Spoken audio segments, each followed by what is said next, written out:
कुठे गेली? घर बदललं का काय? नाही पर असं तर नसेल ना का? मास्तरडीचे घरातले परत आले असतील रात्रीत आणि ही तिला सोडायला गेली असेल. पर काय का असं मास्तरडीला ही गोष्ट सांगितलीच पाहिजे.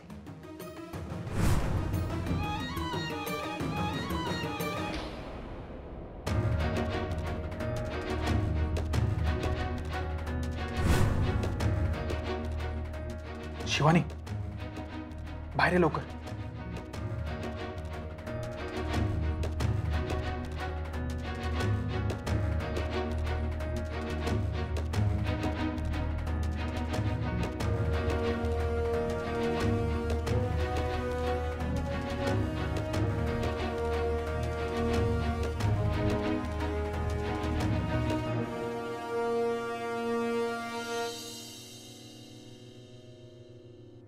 तुम्ही म्हणताय ते बरोबरच आहे वहिनी. कालच्या व्रतानेच त्रास झाला मला. आता बघा किती फ्रेश वाटतेय. पण तरी चांगल्या डॉक्टरांना दाखवून घ्या. हो. चला निघते मी. थांबा थांबा.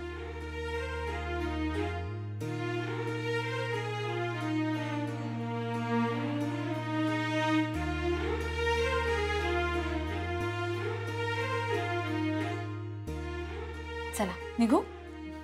आणि ताई तुम्ही घर खरंच खूप छान ठेवलं. खरंच. वहिनी थँक्यू. थँक्यू कशासाठी? काल तुम्ही व्रताचं जेवण जेवलात, माझ्यासाठी थांबलात तिथे. मला खूप आधार वाटला तुमचा. थँक्यू काय त्यामध्ये? आपण एकमेकांसाठी हे सगळं करणार नाही तर मग कोण करणार? ते पण बरोबरच आहे म्हणा. चला येते. आणि पुढच्या वेळेला दोघंही या. नाहीतर असं करूयात का, आपणच जाऊयात बाहेर जेवायला. उद्या व्हॅलेंटाईन डे पण आहे ना. मी कळवते तुम्हाला. मला जमेल असं वाटत नाही. येते. काळजी घ्या.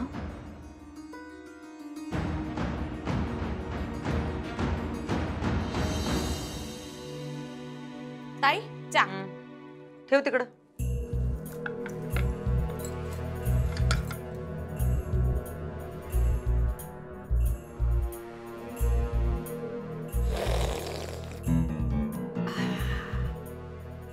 ताई पर काय बी म्हणा, एक माणूस जरी गेलं का नाही घरातनं का घर कसं असं रिकामं वाटतंय होय का नाही? दुर्गे हा उठ. काय ताई? ताबडतोब सुनबाईंकडे जा. लई पुळका आहे ना हो तुला. अगं नाही ताई, मला तसं नव्हतं म्हणायचं.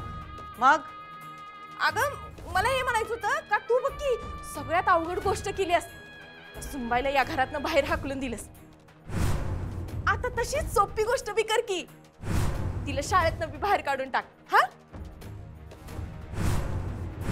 तुला एकदा सांगितलेलं कळत नाही. सुनबाईंना घराबाहेर काढण्यामध्ये आमचा काय बी हात नाही. अगं तसं नाही म्हणत मी. मला एवढंच म्हणायचं होतं का सगळ्यात अवघड गोष्ट तर झाली का नाही.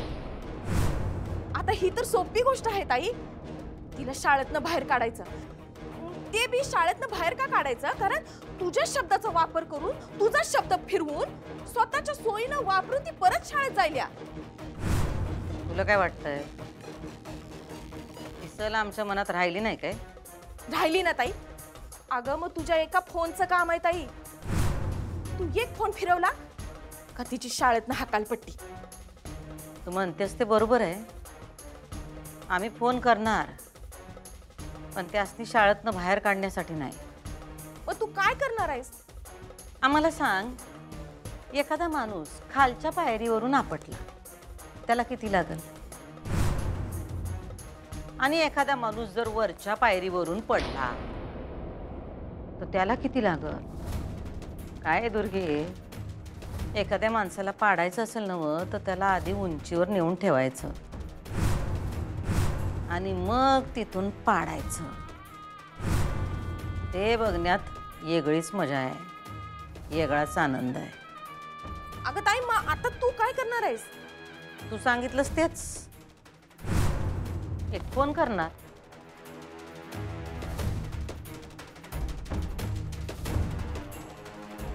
हा चेअरमन साहेब, काही कामच नाही ना व? अहो आमची कसली सेवा करताय?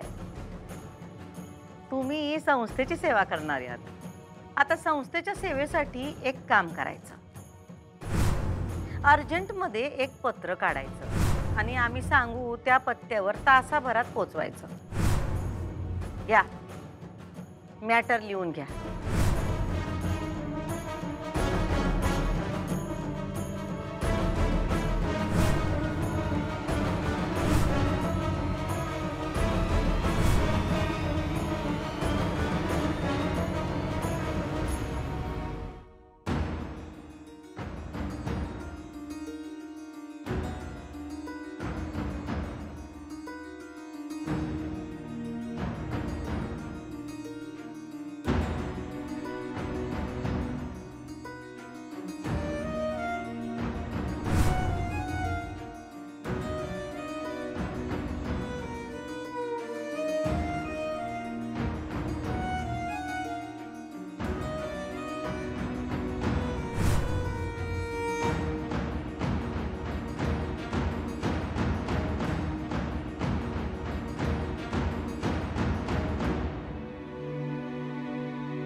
अक्षरा, काय ग, काय झालं? मला तू रडतीस का ग? चल चल, आज चल, आज चल, आज चल.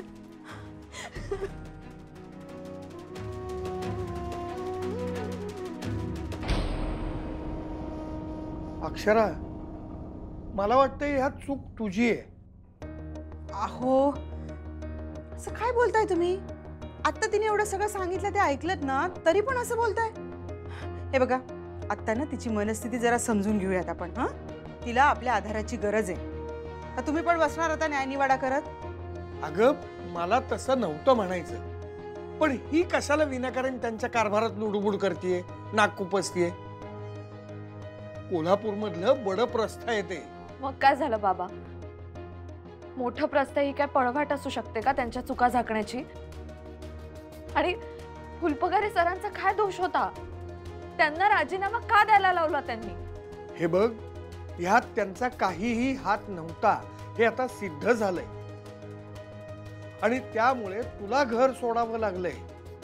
घर सोडावं नाही लागलंय बाबा, मला घरातून बाहेर काढलंय. आणि सिद्ध काही होऊ दे, मला माहितीये यामागे भुवनेश्वरी मॅडमचाच हात आहे, आणि मी ते सिद्ध करून दाखवेन. अक्षरा, नाही, ऐक ना, मला असं वाटतं की तू पुन्हा अशी चूक करू नकोस. हां, नाही म्हणजे मला कळतंय की तुझी चूक नसणार आहे, म्हणजे नाहीच आहे, तू बरोबरच आहेस अक्षरा. पण कसं असतं ना, कधी कधी समजून घ्यावं लागतं अक्षू. थोडी पडती बाजू घ्यायची असते बेटा. हे बघ, शाळा आणि संसार ह्याच्यामध्ये हाच तर फरक असतो ना. अगं, शाळेमध्ये कसं आहे माहिती का, बरोबर आणि चूक याच्यामधली जी रेषा असते ना, ती खूप स्पष्ट असते. पण संसारामध्ये तसं नसतं अक्षरा. संसारामध्ये बरोबर आणि चूक याच्यामधली रेषा स्पष्ट नसते. मग आपण थोडंसं पडती बाजू घ्यायची. काय फरक पडतो? काही बिघडतं का? हां, पडतं घ्यायचं म्हणजे नेमकं काय करायचं मी आई? काहीही नाही. हे बघ, तू जा परत आणि हात जोडून माफी माग त्यांची. तुला अजिबात काही कमीपणा येणार नाही त्यांनी. अहो बाबा, प्रश्न कमीपणाचा नाहीच आहे, प्रश्न माझ्या स्वाभिमानाचा सुद्धा नाहीये. मी असं काहीच करत नव्हते, मला काही प्रूव्ह नव्हतं करायचं. माझं फक्त एवढंच म्हणणं आहे की फुलपगारे सरांना राजीनामा का द्यायला लावला? त्यांचा काय दोष होता या सगळ्यामध्ये? भुवनेश्वरी मॅडमना मला त्रास द्यायचा होता ना, मग त्यांनी फुलपगारे सरांचा बळी का घेतला? त्या गोष्टीचा मला सगळ्यात जास्त त्रास होतो. मी नाही हात जोडून माफी मागणार. मला त्या घरातच जायचं नाहीये.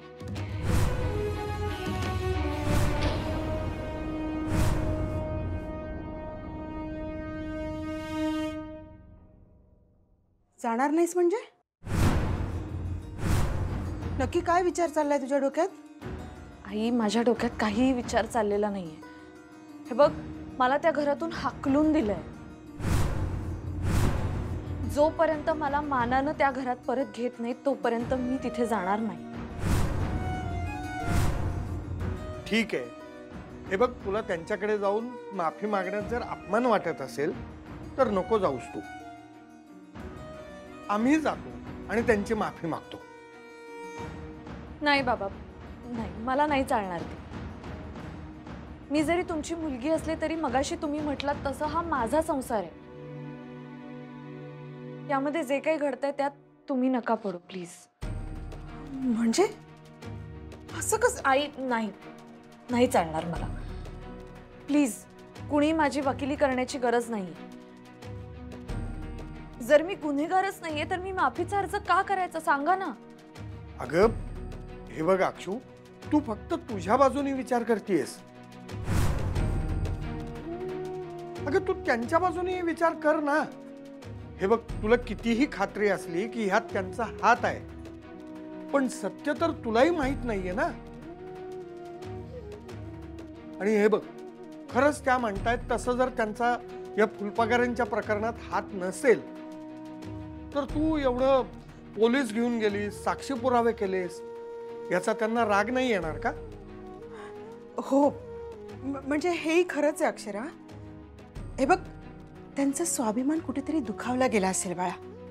म्हणजे हे तुम्ही काही चॅलेंज वगैरे केलं ना, ते तूही स्वीकारलंस की नाही? हा, त्यात त्यांचा विजय झाला आणि त्या चॅलेंजनुसार त्यांनी तुला घराबाहेर काढलं. म्हणजे अक्षरा, कायमचं घराबाहेर काढलं असा अर्थ होत नाही बेटा. आणि ती त्यांनी तात्पुरती शिक्षा दिली तुला, म्हणजे काही जन्मठेपेची शिक्षा नाहीये ग. पण दिलीये ना शिक्षा, मला ती भोगू देत. अगं, फार मोठं मन आहे त्यांचं. तुला काय वाटतंय, या सगळ्या गोष्टीचा त्यांना त्रास होत नसेल का? हं? अगं, सून आहेस त्यांची तू, त्यांनाही वाईट वाटत असणारच ना. ऐक माझं, जा तू आणि त्यांना सॉरी म्हण. अगं, मोठ्या मनाने माफ करतील त्या तुला. अक्षरा अधिपती सूर्यवंशी, हा, या ना. पत्र आहे तुमच्यासाठी एक. कुठून आलात आपण? संस्थेकडून आलोय. संस्थेकडून? इथे सही करा.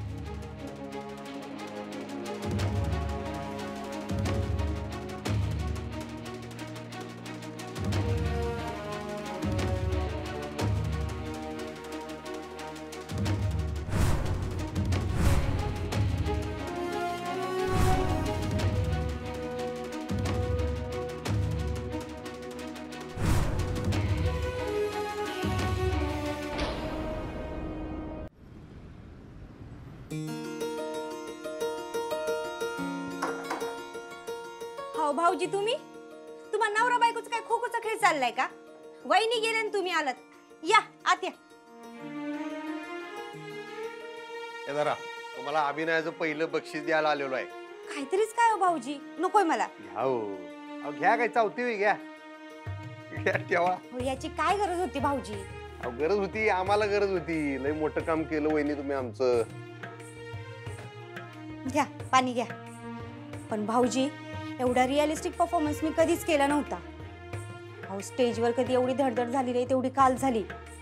प्रत्येक वेळी पुढं काय होतं ह्याचीच भीती. आतापर्यंत जे करत होते ना ते स्क्रिप्ट पाठ करून करायचे, पण काल एवढे इम्प्रोव्हायझेशन करावे लागत होते, काय सांगू. पण भाऊजी, एवढं काय झालंय हो? आता जाऊ दे, जे झालं ते झालं. भाऊजी, तुम्ही मला बोलला होतात ना की कसलाही प्रश्न विचारायचा नाही, म्हणून मी वहिनींना काही विचारलं नाही. आता जर मी खरंच तुमच्यासाठी काही केलं असेल ना तर ते का केलं ते मला कळायला नको का? कळायला तर पाहिजे, पण डाऊट आला नाही ना मास्तरीन बाईसनी काय? अजिबात नाही. ते नव त्यासनी जेवायला कसं काय घातलं, काय आयडिया केली? अहो, घरात जेवण शिल्लक होतं. त्यांना म्हणलं माझं व्रत आहे आणि जे जेवण राहिलंय ते प्रसादाचं जेवण आहे. म्हणलं ते वाया जायला नको, नियम आहे असा. आणि सांगितलं आणि बसवलं जेवायला. एक नंबर ना, आता काम केलं तुम्ही. थँक्यू. बरं भाऊजी, ओमकारला बेळगावला पाठवायची आयडिया कोणाची होती? ओमकारची तर नक्कीच नसणार. नाही माझीच होती तर. एक नंबर होती आपण. त्यामुळेच वहिनी नाही तर राहावं लागलं. नाही नाही त्याच्यामुळे नाही राहिल्या त्या. मेन म्हणजे तुम्ही आजारी असल्याचं नाटक जे केलं ना त्याच्यामुळे त्या राहिल्या. खरं तर आपण जे काही केलं ते मला चुकीचं वाटायलंय, म्हणजे त्यासनी फसवल्यागत वाटायलंय हो. पण आता काय चांगल्याच ह्याच्यासाठी फसवली की आपण. हो, फसवलं तर चांगल्यासाठीच. पण भाऊजी, ही फसवण्याची वेळ आलीच का हो? एवढं काय घडलंय आणि वहिनींनी बाहेर पडावं एवढं काय झालंय हो? स्टोरी मोठी आहे ती, राहून दे सोडा. माझ्याकडे वेळ आहे. सांगा काय झालं ते. बरं सांगतो. आत्ता कसं? मी चहा टाकते, चहा घेत घेत बोलू. हा,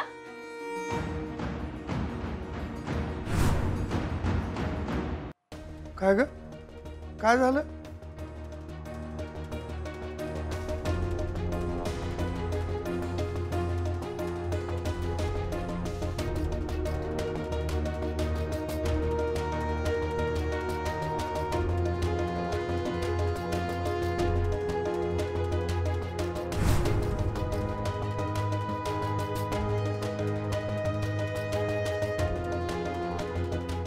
अगं बघितलंस का, आनंदाची बातमी आहे. भुवनेश्वरी मॅडमनी अक्षराला शाळेची मुख्याध्यापिका केली प्रभारी. अगं बाई, हो का? म्हणजे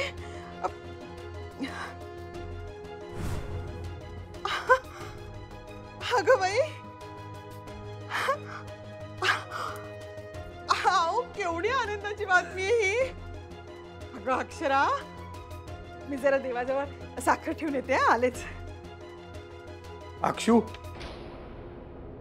अगं एवढी आनंदाची बातमी आहे आणि तू असा राजीनामा दिल्यासारखा चेहरा करून का बसलीस?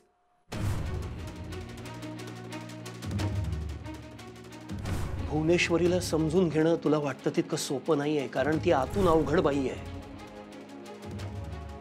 अगं अक्षरा, बघ बाबा जे म्हणाले होते मगाशी ते खरं झालं की नाही? बघ, तुझ्यापेक्षा अनुभवी सिनियर शिक्षक असताना त्यांना सोडून त्यांनी तुला मुख्याध्यापक बनवलं की नाही? हा? मग कारण त्यांनी फक्त सिनियरिटी नाही बघितली, ॲबिलिटी बघितली. क्षमतेला महत्व दिलंय त्यांनी, तुझ्या क्षमतेचा आदर केलाय त्यांनी आणि मग तुला प्रभारी मुख्याध्यापिका बनवलंय शाळेची. हे बघ अक्षू, अजूनही वेळ गेलेली नाहीये. त्यांनी एक पाऊल पुढे टाकलंय, तूही एक पाऊल पुढे टाक आणि जाऊन त्यांची माफी माग. नाही बाबा, इतकं सोपं नाहीये ते. तुम्हाला नाही कळणार. अगं त्यात कळायचंय काय? अगं प्रभारी मुख्याध्यापिका केलंय तुला. नाही बाबा, इतक्या दिवसात मला एक गोष्ट कळून चुकली. भुवनेश्वरी मॅडमच्या बोलण्याचा, वागण्याचा कधी सरळ अर्थ घ्यायचा नसतो. आतापर्यंत अनेक वेळा मी ती चूक केली आहे, तर यापुढे नाही. त्यांच्या ह्या निर्णयामागे काय अर्थ दडला आहे मला शोधून काढलंच पाहिजे.